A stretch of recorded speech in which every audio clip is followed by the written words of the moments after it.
Nesse mês eu dividi o vídeo de leituras de outubro em duas partes. Essa daqui que você está assistindo é a segunda. Oi gente, eu sou a Ione Simões. Hoje eu trago para vocês as outras 3 leituras que eu fiz em outubro e que foram de audiobooks que eu escutei pela Audible. Se você não viu a primeira parte desse vídeo, nela eu comentei sobre os livros que eu li em versões impressas ou através de e-books. Então, terminando esse vídeo, já corre para assistir o anterior. A Audible chegou então recentemente no Brasil e eu já tô aproveitando bastante a minha assinatura por lá. Como membro Prime, eu fiz o teste de 3 meses grátis, então tudo que eu tô ouvindo eu não estou pagando absolutamente nada e eu tô pensando aqui bastante em quando acabar esse período, muito provavelmente eu vou renovar minha assinatura porque tá sendo realmente proveitosa para mim. Cada vez mais, né, eu tenho construído esse hábito de ouvir livros, então o que eu mais faço é ouvir a Alexa lendo e-books para mim, mas agora com a Audible tem sido mais fácil ter acesso aos audiobooks e que é um formato muito mais confortável pra gente ler, seja por conta da narração, não ter aquela voz robótica, a gente tem entonação, e o próprio aplicativo, né, ele proporciona pra gente aí uma usabilidade melhor, então de você poder ir direto para os capítulos que você precisava, é mais fácil de você procurar trechos específicos e tal, coisas que ficam um pouco mais difíceis utilizando a Alexa. E assim que eu fiz a minha conta, eu não estava conseguindo abrir o aplicativo da Audible, porque ele me redirecionava automaticamente para a versão da conta em inglês. Então ele não reconhecia a minha conta, tudo que eu adicionava na minha biblioteca não apareceu no aplicativo para mim. Então qual foi a solução que eu encontrei se você também estiver com esse problema?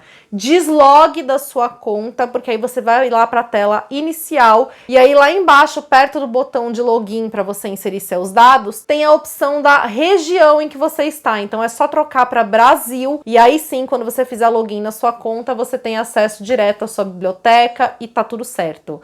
Lembrando que não dá para ouvir só pelo celular, você também consegue ouvir pelo computador. Bom, e o primeiro livro, então, que eu ouvi lá pela Audible era um que, na verdade, eu já tinha na estante e eu tava doida pra ler. Então, uni o útil ao agradável, que é o Guarda-Costas, da Catherine Center, com tradução da Márcia Blasques. Pelo que eu fui pesquisar, esse daqui é o primeiro livro da autora aqui no Brasil, mas ela tem vários romances já publicados. Inclusive, ela tem romance que foi adaptado como filme pela Netflix. Mas enfim, espero que isso seja um indício da gente ter outras obras da autora traduzidas para o português também, porque eu gostei muito desse livro. Em A Guarda-Costas, a gente tem, então, como protagonista uma guarda-costas, que ela é workaholic, e o livro já começa com ela numa fase não muito boa da vida, porque a mãe dela acabou de morrer, mãe que tinha o vício em álcool, e com quem, então, ela tinha uma relação um tanto quanto difícil. E aí, mesmo ela estando em luto pela morte da mãe, ela não quer parar de trabalhar, e para ajudar o namorado dela, que trabalha na mesma agência que ela, termina com ela. E aí ela vai ser designada, então, para um caso em que ela vai ter que acompanhar um ator de Hollywood que está sendo perseguido por uma stalker, que é uma senhorinha que é viciada em corgis e adora tricotar. Só daí a gente já consegue perceber que, apesar, né, do lado triste, sensível da história, a gente tem também um outro lado que é muito engraçado. E esse foi um livro que, assim, como eu tava ouvindo, eu ouvia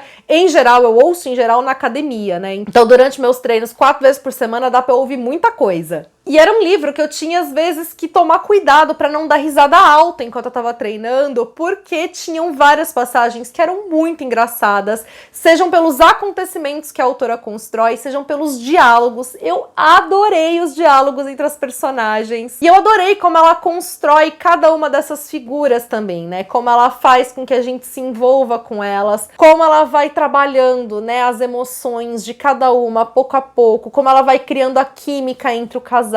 Ele é um romance que entrega tudo pra gente em termos do que a gente espera de um romance, de se apaixonar junto com as personagens, de torcer por elas. E uma coisa que me surpreendeu é que ele é um romance contemporâneo que ele não tem cenas eróticas. Então tem sido cada vez mais comum a gente ter livros com alto teor de cenas eróticas. Às vezes alguns livros são eróticos, outros não são, mas eles têm as cenas ali presentes. Isso não é uma crítica, tá, gente? Inclusive os livros que eu escrevo também costumam ter cenas eróticas. Eu acho que tudo depende da vontade do autor e do que ele quer passar ali na história, né? Só que esse livro, mesmo que você tenha essa química entre o casal, você não tem nenhuma cena nesse sentido. E assim, assim, não fez falta alguma na história. Na verdade, eu só fui perceber que não tinha nenhuma cena quando acabou. E eu fiz aquele, nossa, né, aquele espanto realmente de não ter encontrado. E, de novo, não foi um espanto negativo. Então, assim, foi um livro que cumpriu muito bem o papel dele de me entreter, de me divertir, de me deixar de coração quentinho, porque quando acabou eu também tava assim, ó, dando altos suspiros e com aquela sensação gostosa de ter lido um bom romance. Então ficou aí também na minha lista de melhores romances do ano. Uma lista essa que ainda vai sair, porque ainda vai ter esse vídeo. Falasse de melhores romances ou de melhores leituras. Vamos ver o que a vida me reserva até o ano acabar. Mas de qualquer forma, fica aí a recomendação que, de novo, amei o livro. E vale dizer, a narração dele é feita pela Andressa Baudet. O segundo audiobook que eu ouvi era um que, na verdade, nem estava no meu radar, só que como estava disponível, eu achei interessante e acabei dando essa oportunidade. Então, mais um benefício aí da gente fazer nossa assinatura, que a gente acaba encontrando coisas que talvez a gente não viesse a ler em outras circunstâncias. E no caso, foi O Gato que Amava Livros, do Suzuki Natsukawa, traduzido pela Fernanda Dias, com narração do Daniel Bortolotti. Ele é daqueles livros que tem uma atmosfera bem acolhedora, bem aconchegante e que vai misturar uma pitada de fantasia no enredo. O livro começa com um jovem, que é o protagonista, se vendo aí tendo que fechar a livraria da família depois que o avô dele morreu. Um avô dele que era apaixonado por livros, que passou essa paixão pra ele, que tinha esse sebo, então, com vários livros antigos, raros, livros novos. E aí, um dia, um gato malhado aparece nessa livraria e convida o jovem a uma missão, que é a missão de resgatar livros que foram abandonados, esquecidos, estão sendo rasgados. E aí eles embarcam no mundo mágico para essa missão de resgate. E aí, através desse mundo mágico, dessa fantasia, que o autor vai trabalhar as várias metáforas e mensagens que ele passa no livro, que ele vai trazer muitas reflexões a respeito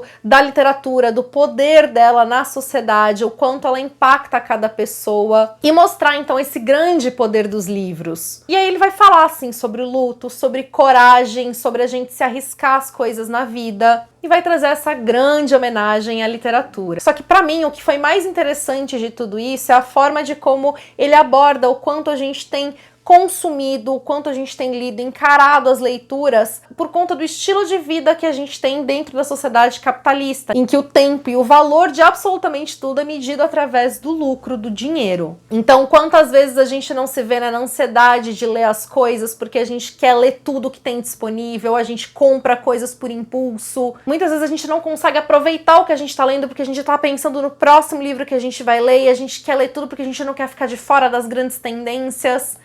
Então isso tudo muitas vezes acaba aniquilando o prazer que a gente tem de ler, faz com que a gente também não se permita conhecer novas leituras, porque aquilo que desafia é mais difícil também, então a gente quer ficar só na nossa zona de conforto. E eu acho que tudo isso, né, não diz respeito apenas a livros, a como eles são escritos e produzidos dentro dessa sociedade de consumo, mas a nossa vida de um modo geral, né, o quanto muitas vezes a gente tem dificuldade de viver no agora, e faz com que a gente acabe vivendo, né, sem pensar, sem aproveitar cada instante que a gente tem disponível. Essas, para mim, foram as reflexões principais do livro. Foi uma experiência muito proveitosa e, como eu falei, muito acolhedora. Em alguns momentos eu me senti um pouco incomodada porque eu sentia que o livro estabelecia algum tipo de crítica entre determinados tipos de livros, né? Como se a gente tivesse uns que valem mais do que outros. Mas, no fim das contas, a crítica não está no conteúdo de cada livro, mas, de novo, né, na forma de como a gente consome e encara essas leituras. E aí, o último livro que eu ouvi no mês foi também um livro muito rápido e muito gostoso de ler, apesar de toda a dificuldade que ele traz.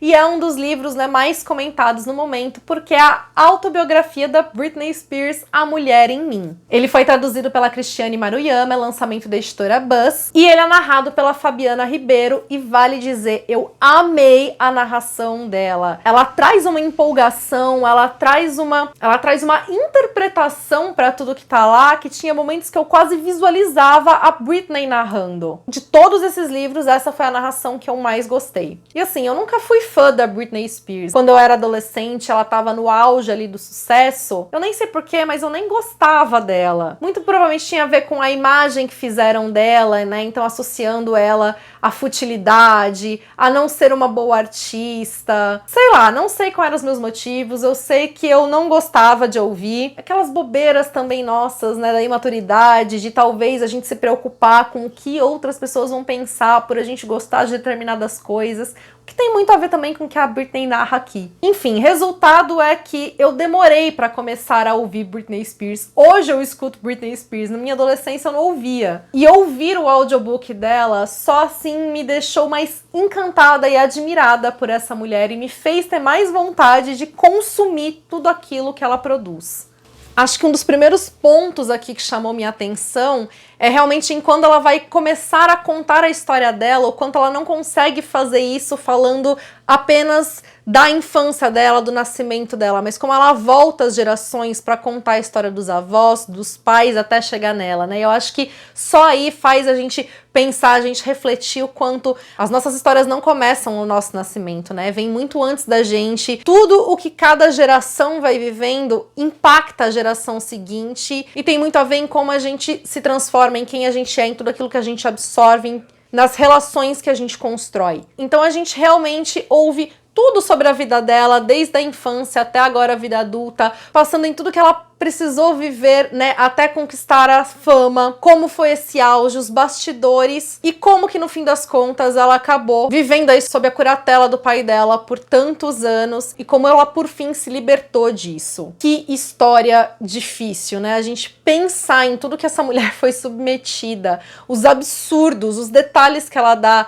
No período dela de curatela, gente, o pai dela controlava até o que ela comia, ela não podia comer uma sobremesa. Foram tantas violências diferentes, né, e o quanto tudo isso impacta a cabeça dela. E assim, uma das coisas que eu achava mais doidas é que a Britney é alguns anos mais velha do que eu acho que ela é menos de 10 anos mais velha do que eu. Mas quando ela fazia sucesso, essa diferença de idade pesava muito. Então a visão que eu tinha dela de quando eu era adolescente era de alguém realmente muito mais velha do que eu, muito mais adulta do que eu. Só que ouvindo, eu pensava, meu Deus, gente, como ela era jovem, né? Então, grandes dos hits dela, ela ainda era adolescente, ela tinha tipo 15, 16, 17 anos. E aí você pensar, né, tudo que ela precisou ouvir sobre o corpo dela, sobre a sexualidade dela, enquanto ela ainda estava se descobrindo, enquanto ela ainda estava nesse processo de formação. E assim, é um processo de formação que não termina, né, porque a gente está a vida inteira se transformando, se descobrindo, tendo essas novas visões, e ela defende muito, ela bate muito na tecla o quanto a gente tem que ser livre para poder cometer os próprios erros, para ser quem a gente é, porque é assim que a gente se entende, que a gente descobre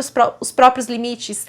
E ela foi de inúmeras maneiras, em inúmeras fases da vida, podada disso tudo. Ela traz reflexões muito importantes, né, sobre a diferença de tratamento entre artistas homens e artistas mulheres, o quanto é permitido a homens vivenciarem certas coisas e as mulheres não. Coisas que, assim, a gente já sabe, mas ao mesmo tempo, né, quando a gente ouve esses relatos, eu acho que fica mais fácil da gente assimilar e da gente perceber o quanto a gente ainda precisa mudar, quanto a gente ainda tem que discutir sobre tudo isso. E eu acho que um dos pontos que mais me tocou é a respeito da fé que a Britney tem, né? Então ela não é uma pessoa religiosa, ela não faz apologia a religião alguma, mas desde o início a gente percebe, né, essa conexão que ela tem com algo maior, com algo que transcende a gente.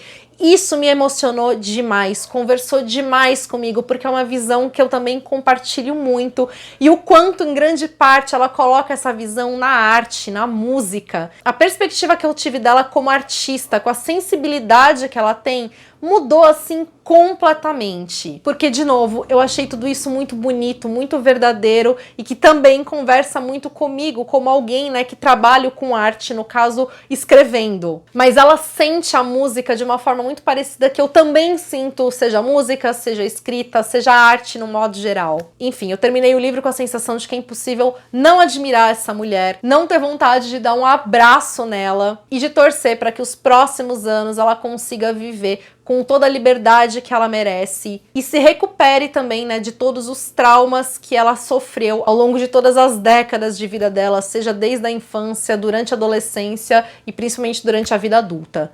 E você, como é a sua experiência ouvindo livros? Você já ouviu audiobooks? Mesmo sem ser membro Prime, quem não é membro Prime consegue fazer a assinatura da Audible, fazer o teste gratuito de 30 dias. Então vale a pena você conhecer e ter acesso a um catálogo aí que tem muitas opções disponíveis, opções interessantes e que pode ser um novo formato de leitura para você, de adaptar no seu dia a dia, que vai ser muito benéfico. Se não tivesse sido a Audible, eu não teria conseguido ouvir esses 3 livros, eu teria lido muito menos no mês de outubro, porque eu não tinha tempo de sentar e ler na edição impressa ou no e-book, o que foi possível para mim de fazer ouvindo enquanto eu fazia aí outras atividades. Muito obrigada por ter assistido até aqui, já deixa sua curtida, porque essa é uma forma também de apoiar e incentivar ainda mais meu trabalho, fazer com que ele chegue ainda a outras pessoas, então muito obrigada por isso.